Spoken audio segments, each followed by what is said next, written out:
Hey, I'm Gillian on Buzz 60. The Super Bowl is right around the corner, and come on, it's all about the snacks, right? So if you really want to make your guests happy, you'll give them what they want.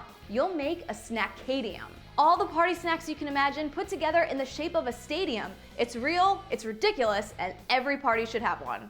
Come on, you know half the people are only paying attention because they have money in a football pool, right?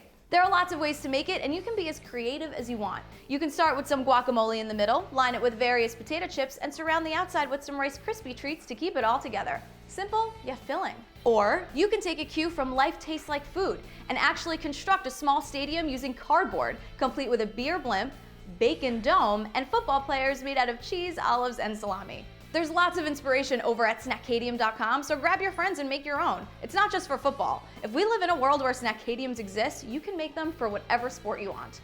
Buzz 60, now you know, pass it on.